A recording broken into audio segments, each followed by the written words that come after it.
All right. So this is Beth, and we are on another session of Being Well with Beth. And today I have the pleasure of having Michelé Smith on for today's episode. And today's episode, we are talking a little bit about occupational wellness and mentorship. And I just have to say, when I first went to Harper, Michelé, you invited me to go out to lunch, and I just thought that was the coolest thing ever because you were part of president's cabinet, and I think being a new person but also a young person in my position, it was a tad intimidating. And so I think having you reach out and just be a normal person, it spoke volumes of who you are as a person. And I think getting to know you over the course of the year, I've loved your leadership style, and I love your humor and just you being vulnerable and being a human being. So I really admire your leadership, and you've been a mentor for me over this past year, whether you knew it or not. Wow. So thank you for sharing that. Yes. So you and Jeff Julian, that's not to say other people in the president's cabinet are bad or anything for not inviting me out to lunch, but for me at that time, it really wasn't. Wait till you see this. It really did. It went miles for me because I was scared, and I had a lot of imposter syndrome. So I think as I thought about today's episode, I was like, you know what, I want to invite you to ask the 11 questions from Tim Ferriss's Tribe of Mentors. I don't know if you've read the book. I've skimmed through it. And really the book is about his interviewing of 100 plus mentors. And he really asked them those 11 questions, and some of them responded to all of them. Some of them responded to none or a few. And so I thought this would be a great opportunity to ask you the questions and see what your responses are, because I feel like myself, but also a lot of other people at Harper and beyond can kind of learn from you. So Michelé, if you don't know her, she's the Vice President of Workforce Solutions, and I know you've been at Harper for how many years? It will be 18 years on August the 20th. Okay, so yeah. you've been and at Harper. I had not planned to stay that long. That was not my plan. And I must note, you recently became Dr. Michelé Smith, which is... That is correct. So Thank you. Took a lot of hard work, I'm sure, but so I think in a lot of different ways you embody what a true leader is. So let's go ahead without further ado, and I'll start getting busy with asking you some questions. Okay, awesome. So question 1, what is the book or books you've given most as a gift, and why? Or what are 1 to 3 books that have greatly influenced your life? Can I cheat a little bit and do like 2 parts? I will. So the book that I've most given away, it's kind of comical, is Oh, the Places You Will Go. It's Dr. Seuss. So I have an early childhood background for anybody who doesn't know me. And years ago, when I became a director for a childcare center, my district manager gave me that book. So it's a children's book, a really quick read. But the concept is basically all the places you will go, the highs and lows, the things you'll see over the hills. And it just talks about, as an individual, how the things you'll see in life and the things you'll accomplish and the experiences you'll have. But it's written for children, but that's the larger adult interpretation. So the district manager gave it to me because that's what she would do for all new employees.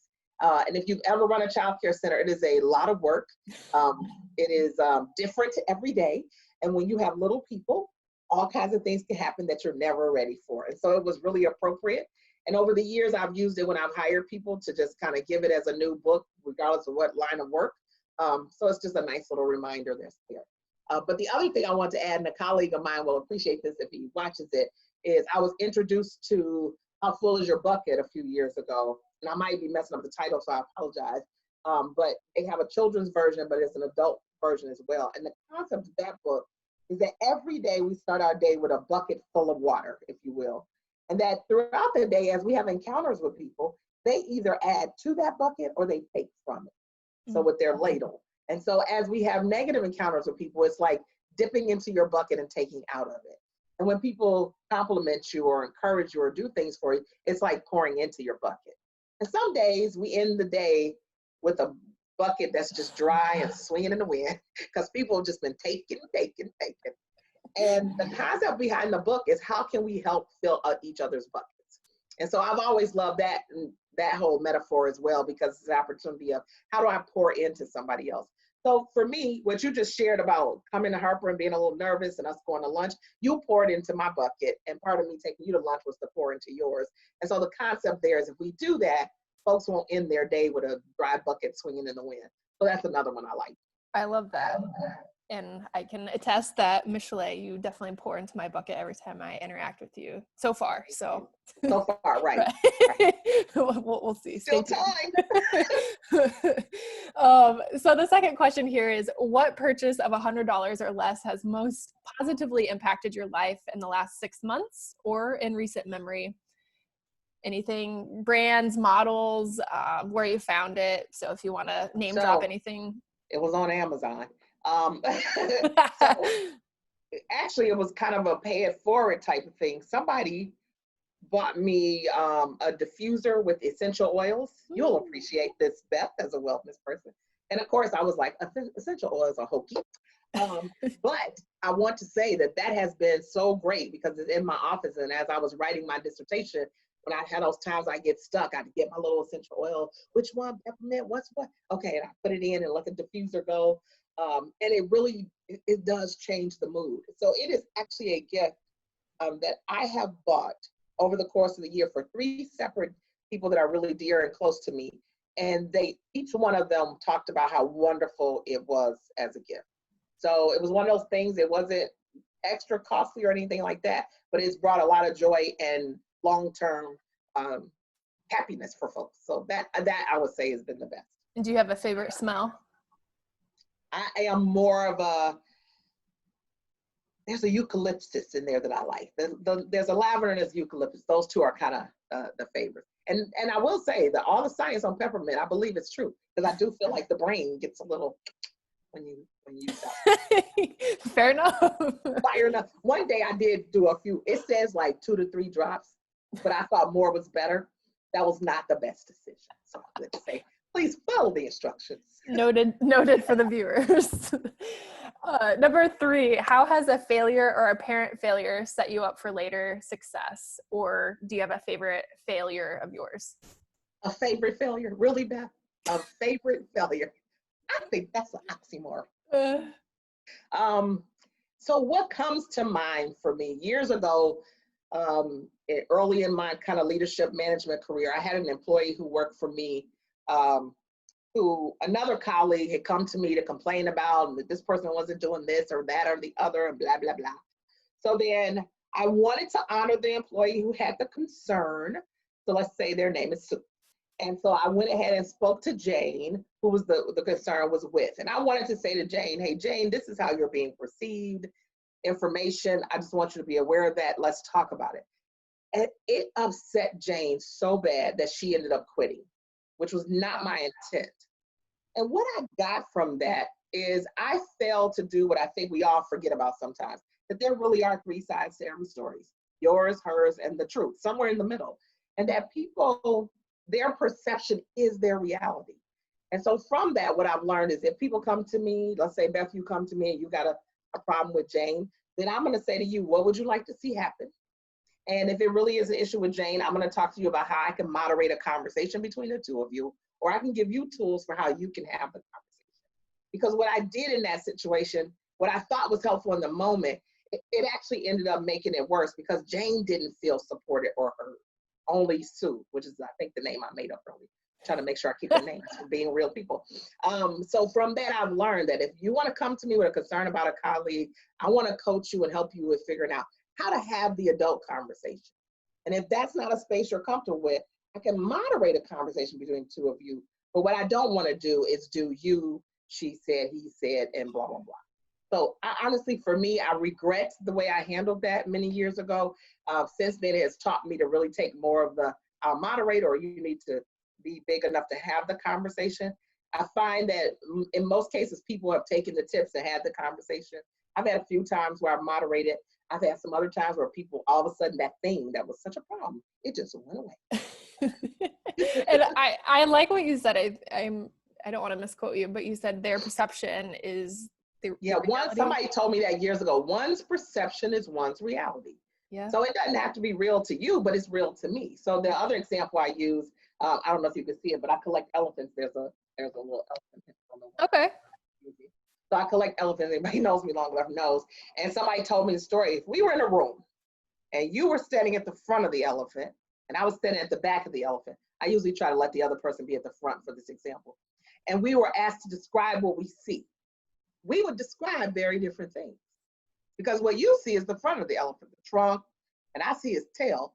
And so people on the outside will be looking at us and they would be like, they're in the same room. Right. But we don't see it the same way because our view is different. But yours is real. Your perception is real. My perception is real. But we're just not seeing that whole view. So that's why sometimes having the conversation helps people go, oh, we were both in the same room with the same elephant. You were just standing south of it and you were standing north. Okay. But I think that sometimes we don't take the time to do that because that's extra work. And I think it happens if we don't trust each other either. So if I don't trust the people I work with, if we haven't built rapport, if I feel like you're just kind of a troublemaker, Beth, then I automatically think that you're up to no good. So I don't honor that your perception could be your reality, just as my perception is my reality. I like that. All right, moving on to number 4. If you could have a gigantic billboard anywhere with anything on it, metaphorically speaking, getting a message out to millions or billions, what would it say and why? It could be a few words or a paragraph, but anything that you would put on there.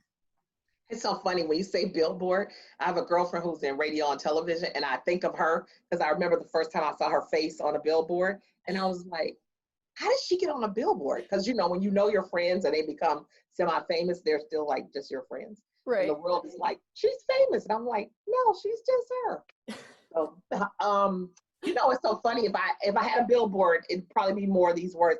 When I was in 8th grade, and I don't know who this is from, somebody my godparents gave me this poem that I memorized.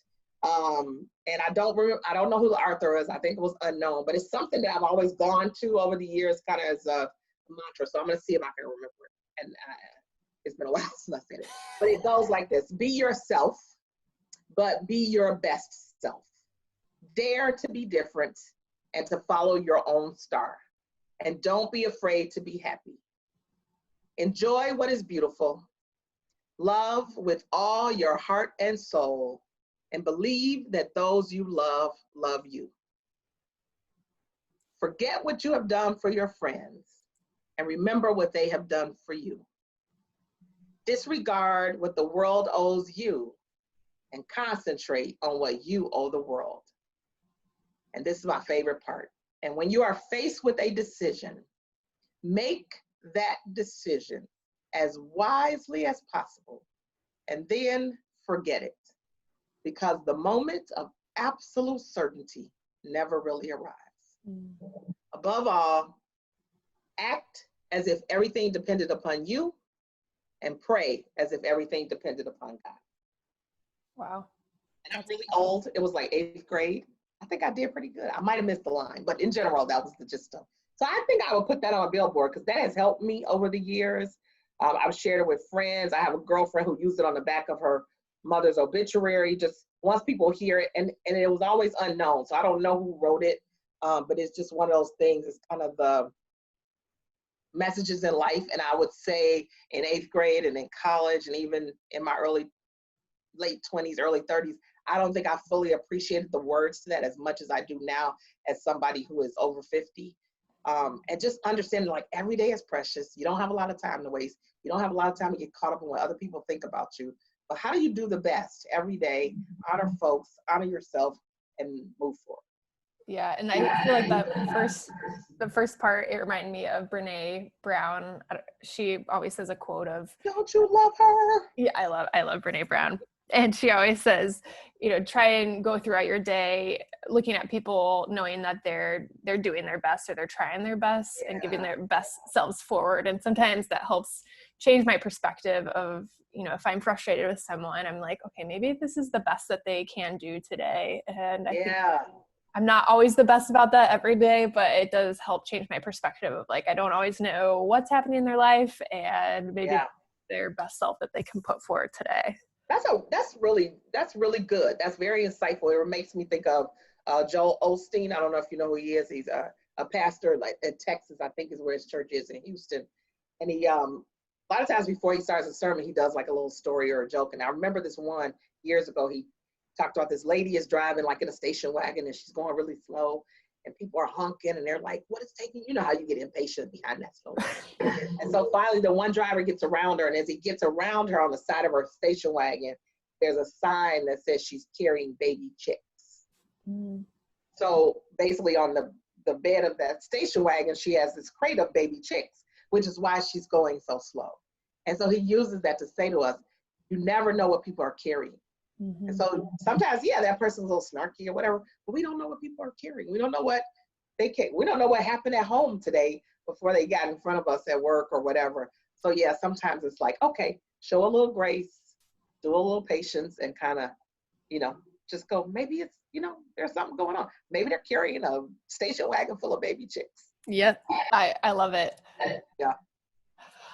Number 5, what is one of the best or most worthwhile investments you've ever made? It can be an investment of money, time, energy, etc.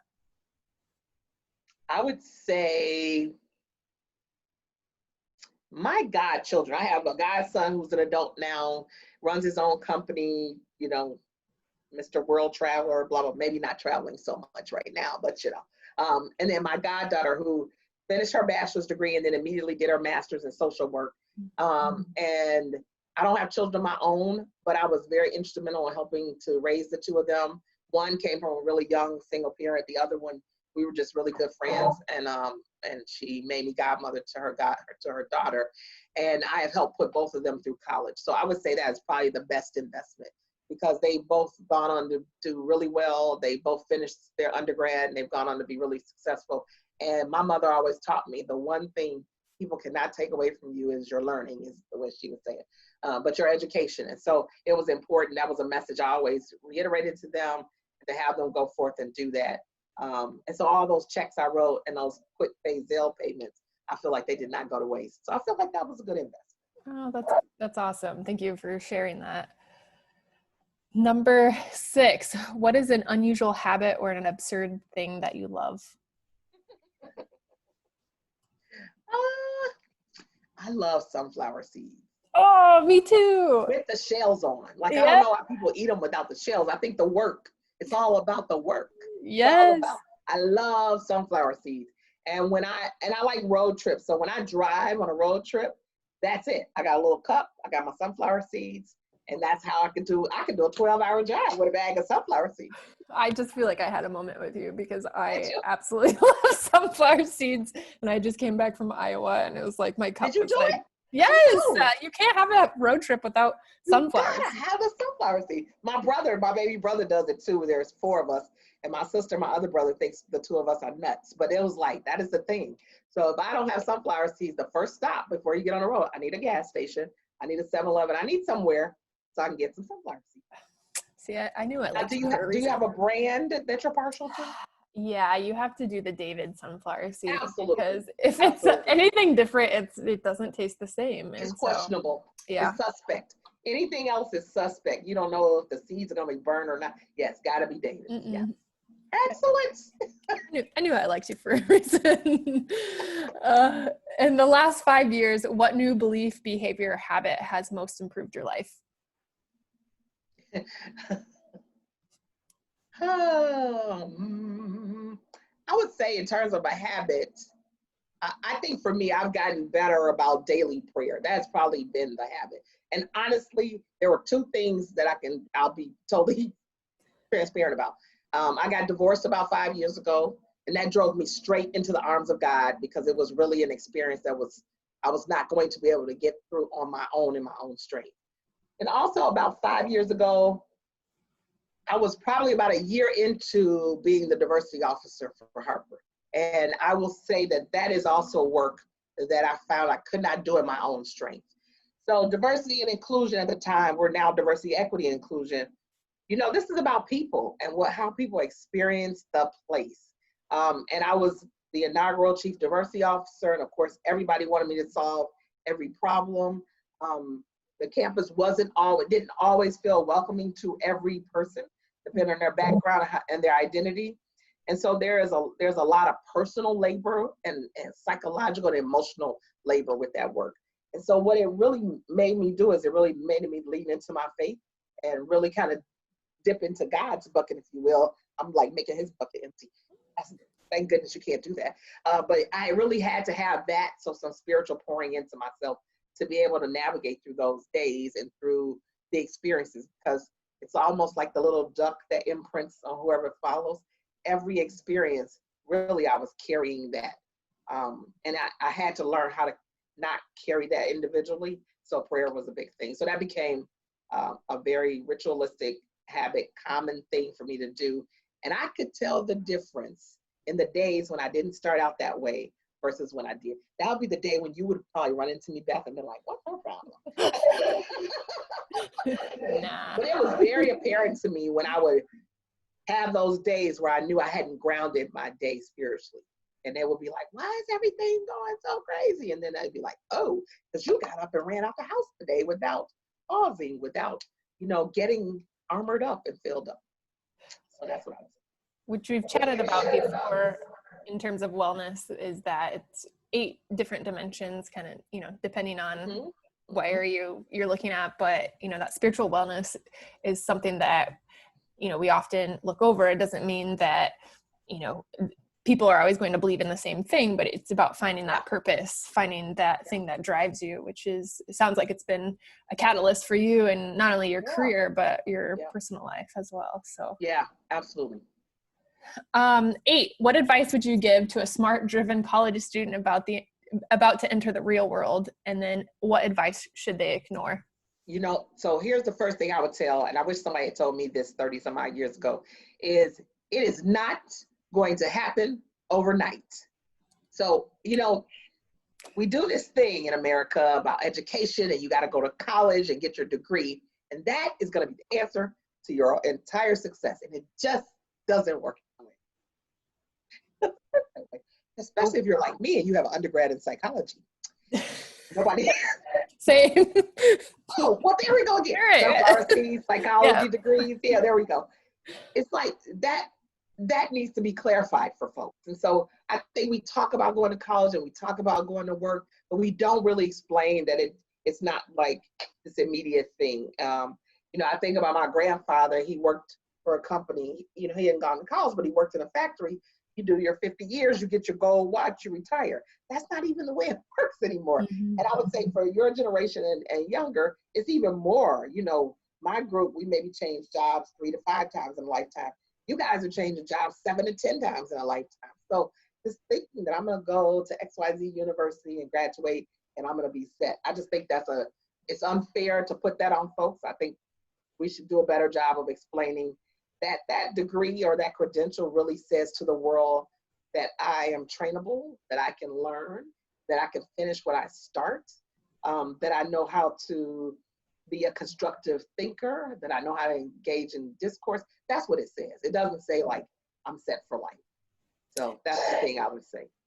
Yeah, I like that. And it's something that I've been thinking about, especially when we first meet another person. One of the first questions we ask is, well, what do you do? And so we often prescribe someone's identity by the occupation that they have when someone loses a job, or maybe they're not finding that job, or maybe they're unhappy in their job. It really takes a toll on someone because they think that job defines them. But in reality, it's just, it shows that you are hardworking. You can use your critical thinking skills. And so I think that's so important.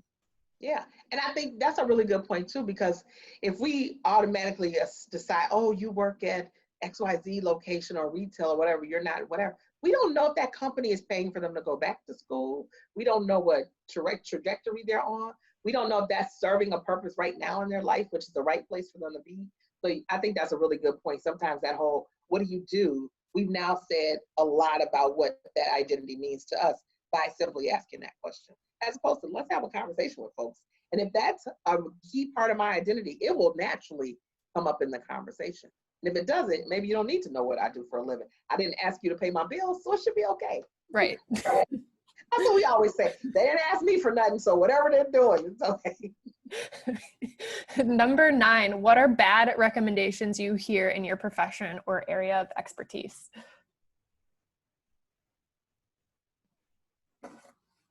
So people won't like this, but I think one of the worst recommendations I hear is folks that will say, like, say you are given an opportunity, Beth, to do a different job or take on an added task. And then folks are saying, you need to get some money for that. You need to make them pay you for that. So maybe bad recommendation is not the right thing, but I will say this. Years ago, I heard someone say, if somebody asks you to do a job or a task, you should do it to the best of your ability, because your efforts will be recognized and they will be rewarded. So that to me is like, you may not always get the financial or the accolades in the moment, but if you do it, people take note of that. And then they tap into you and eventually that happens. And I personally found that to be the case for me in my career journey, that I've been asked to do things that weren't always attached with a title or some money, but it was like, I'm going to do it. I'm going to do it well. And if it didn't benefit me in that job, I was able for the next opportunity to say, oh, I have this skill set that somebody else would have never had. And the only reason I now can fill in this gap is because I took on that opportunity and didn't make it always about money. So I'm not saying that we should undervalue ourselves. Certainly, if somebody is a true promotion, you should get money. Don't let them do that to you. But sometimes I think we miss out because we get stuck on, well, they asked me to do this thing and I didn't get a title change, or I didn't even get a money. When really, sometimes it's about what are you going to show? And the thing you might get next, the title or the money, may be far bigger than what you imagine if you would just kind of step out on faith. Oh, I like that. It got me thinking. Okay. Thanks. Glad to hear. I would like, that counts as mentoring. I will send it in. Right. Right. I am getting paid to be here with Beth. No, just kidding. I'm not paying Michelé to be here. So let's just set this. She is not. In the last 5 years, what have you become better at saying no to? Distractions, invitations, etc. And then what new realizations and or approaches helped? So I'm still not, I haven't mastered this yet. I'm a firstborn and I've always been a yes person, so I struggle with the saying no, but I will say that I think I've gotten better at saying no to invitations. Part of that was really out of necessity. I was trying to finish up my dissertation and I couldn't say yes to everything.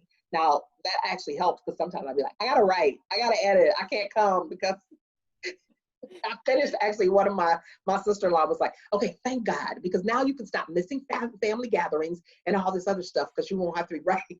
So I'm like, darn, I might have lost my opportunity. But invitations, I would say, because I used to feel like I had to be at everything and show up at everything. If somebody invited you, it's rude not to say yes.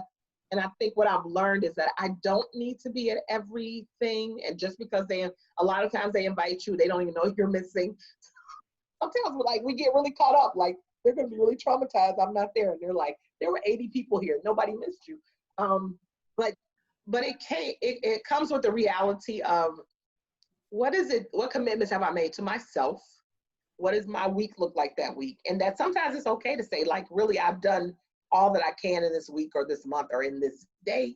How do I make sure that I get what I need? Am I going to get enough rest? Am I going to feel sane enough? If I give away my whole weekend, when Monday rolls around, am I going to be like, I didn't have a weekend because I gave it to everybody else? And just learning that it's okay to take care of myself and fill my own bucket first. It's like a decision every time, but I've gotten better at those, I would say. I love that. And maybe you feel the same, but I feel like on the weekends, especially, it's hard for me to commit to some of those parties or invitations because I'm so scheduled throughout the week that I just want the capacity that if I want to go exercise at such and such time, I'm not committed to anything. I will go do it. Or if I want to go to, downtown and go out to eat tonight, then I'll go do it. But if I schedule it and it's like a big group of people, like that seems a little taxing to me because now I don't have the agency to pick and choose. I like to just whatever I'm feeling at the moment.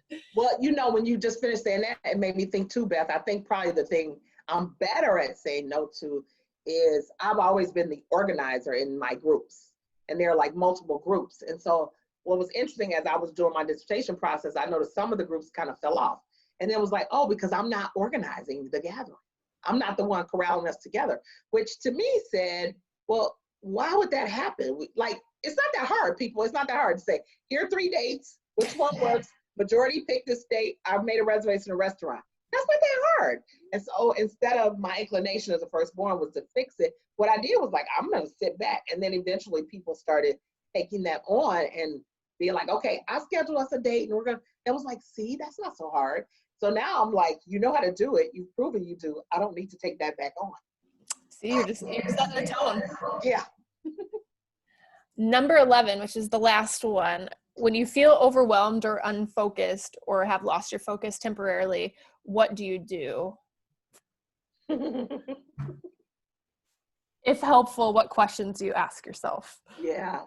Probably my immediate thing that I'll do is I'm a big to-do list. So I tend to write a to-do list at the start of my day. Somebody taught me years ago not to put any more than 3, at the most 5 things on my to-do list, because they explained that my day will expand anyway. So like in the beginning, I was like, 3 things, that's like, you're not producing. But they explained to me, if you got 3 things on your to-do list, remember the universe has 33,000 things that they're going to put on your to-do list. So I've learned that. And so what I find sometimes when I get in that space where I'm feeling not focused, it's probably because I didn't do my to-do list. I didn't write it down. Like, and I literally need to write it. For me, I need to write it and say, these are the 3 things that you're going to do today. So in the midst of all the meetings and all the other stuff that's going to happen naturally, what are the 3 things you're going to accomplish today? So I find that when I start getting a little focused, it's because I haven't done that. So I don't know what my focus is. So that's why I started meandering a little bit. So that kind of centers me. I was like, immediately I'll stop, even if it's just grab a Post-it note or whatever, I'll write down, what are we trying to do today? Okay, which thing are we going to do first? All right, let's regroup. So that helps me a whole lot. And then on a silly basis, sometimes I spin around in my chair. Because it spins. And sometimes you just need to change the scenery. Right. You just need a little change of scenery. And then you can kind of regroup a little bit. And then if it's really, really tough, I don't usually call a friend because I'll get stuck on a conversation, but I might text somebody just to say, hey, I was thinking about you, because then often they'll be like, thanks for reaching out. And then it's enough to just kind of, it's like you just re-engage and reset. Yeah. Well, research would support that strategy, because they always say to set your intentions at the beginning of the day rather than having your email or your other people dictate what your schedule is going to be, because that'll eventually happen. But if you set, these are the 3 things I'm going to accomplish today, then you've taken control. So yeah, I think it also helps me when, so this is the thing I'll tell you that's funny. Years ago, I had a supervisor that said to me, she goes, just keep in mind, whenever somebody comes to see you, everybody has a monkey on their back. Like, she's like, we all do. It's like stuff we have to do. She's like, your job is to make sure when people come to your office that they leave with their monkey. She was like, you can help them dress their monkey. You can help them rename their monkey. You can put makeup on the monkey. You can help bathe the monkey. But when they leave, they need to leave with their monkey. And that, like, for me is huge, because it's a really good, because otherwise your to-do list becomes somebody else's to-do list, because everything that they need done. So now, Beth, I show up and I'm like, Beth, I got this problem. And then before I know it, I've left my problem with you. Mm. And so I was telling that story to a friend, and then he was like, oh my God, I just had a revelation. I was like, what? He was like, now I know why I'm so tired. I've got an office full of other people's monkeys. Which is so true, though. I mean, we try and fix everybody who comes to see me. I try to fix it. He was like, no wonder I can't get any of my own stuff done. And it's like, yeah. So that's helped me, because, you know, when the whole dress the monkey, name them, bathe them, it's like, you can help them, but be sure when they go, they take with them, not leave it for you to do. I like that. Yeah. That's a perfect way to end. Okay, well, there we go. So that's the 11 questions, and I'm so appreciative of you, and hopefully many more years to come. I get to learn from Michelé, but your laughter, your humor, I feel like you can brighten any room that you walk into. So I think that's certainly a skill that not everyone has. So thank you for just being you, and I've loved working with you so far. Well, thank you so much. This was fun. I appreciate it. All right. I'm going to stop recording.